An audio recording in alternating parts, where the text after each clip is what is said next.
விசுவாசத்தினால மோசே செங்கடலை இரண்டாக பிளந்தார்.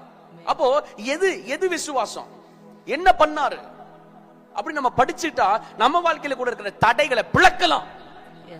ஆமென், அல்லேலூயா. சொல்லுங்க, என் வாழ்க்கையில இருக்க தடையை கூட என் வாழ்க்கையில பிளக்க முடியும். முடியாதது முடியும், நடக்காதது நடக்கும். விசுவாசம் வேணும் உங்களுக்கு. இங்க அந்த ரகசியத்தை சொல்றாரு. என்ன நடக்குதுன்னா பாருங்க, மோசே தன் கையை சமுத்திரத்தின் மேல் நீட்டினான். அப்பொழுது கர்த்தர் ரா முழுவதும் பலத்த கீழ்காற்று சமுத்திரத்தில் ஒதுங்கும்படி. ஆமா, அப்ப நடக்குது பாருங்க. மோசே அப்படி காலை வச்சாரு, அப்படின்னு பழக்கல. ஆனா இப்படிதான் யோர்தான் நதியில இந்த ஆசாரியர்கள் கால் வச்ச மாத்திரத்தில் இரண்டாக பிளந்தது. ஆனா மோசேக்கு அப்படி நடக்கல. மோசேக்கு ராவெல்லாம் நீட்டினார், கையை நீட்டினார். அப்போ யோசிச்சு பாருங்க, மோசே மைண்ட்ல என்ன ஓடி இருக்கும். நேர செங்கடல்ல முன்ன நின்னு இப்படின்னு குச்ச நீட்டணும்னா மோசே மைண்ட்ல என்ன ஓடி இருக்கும். இப்போ உதாரணத்துக்கு உங்களை கர்த்தர் மோசேவா மாத்தி இருந்தார்னா, செங்கடலுக்கு முன்பாக நின்னு நேரா குச்ச நீட்டு.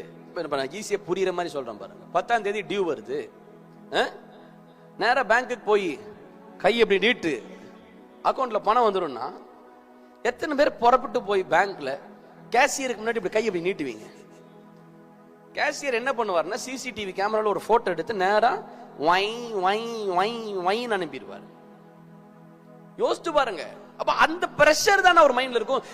அவருடைய கரத்தை அந்த செங்கடலுக்கு நேராக நீட்டுவதற்கு மோசேக்குள்ளாக என்ன தோன்றியது? எது அவர் அப்படி செய்ய வைத்தது? எப்படி செய்ய வைத்ததுன்னா, எது செய்ய வைத்ததுன்னா, எங்க அப்பா சொன்னா செய்வார், எங்க அப்பா சொன்னா செய்வார். விசுவாசம்ன்றது ரொம்ப சிம்பிள். ஒன்னு சொல்றேன், எங்க அப்பா சொன்னா செய்வார்ன்ற நம்பிக்கை இருக்கு பாத்தீங்களா, அதான் விசுவாசம். அவர் குச்ச நீட்ட சொல்லுவார், நீட்டுவேன். இரவெல்லாம் இவர் கையை நீட்ட, இரவெல்லாம் தேவன் என்ன பண்ணாரு பாருங்க, அவர் மிரட்டாரு செங்கடலை பார்த்து, ரெண்டா பிள அப்படின்றாரு. உடனே செங்கடல் என்ன ஆயிடுச்சு, வட்டாந்தரையா மாறிடுச்சு. விசுவாசம், விசுவாசம். நீங்க என்ன நினைக்கிறீங்க, இந்த கடன்ல இருந்து வெளியே வர்றதுக்கு எனக்கு பணம் வேணும்னு நினைக்கிறீங்க? நான் உங்களுக்கு சொல்றேன், கடன்ல இருந்து வெளியே வர்றதுக்கு விசுவாசம் வேணும். நீங்க இந்த போராட்டத்துல இருந்து வெளியே வருவதற்கு 4 பேருக்கு உதவி வேணும்னு நினைக்கிறீங்க? நான் உங்களை பார்த்து சொல்லுகிறேன், இந்த போராட்டத்தில் வெளியே வருவதற்கு உங்களை அழைத்த தெய்வத்தின் மேலாக ஒரு விசுவாசம் வேணும். விசுவாசம் கேள்வியினாலே வரும், கேள்வி தேவனுடைய வசனத்தினாலே வரும். நீங்க ஒவ்வொரு நாளும் வசனத்தை கேட்க கேட்க, பிரசங்கங்களை கேட்க கேட்க உங்களுக்குள்ளாக ஆவிக்குரிய வல்லமையாகிய விசுவாசம் இறங்கி வரும். ஆமென்.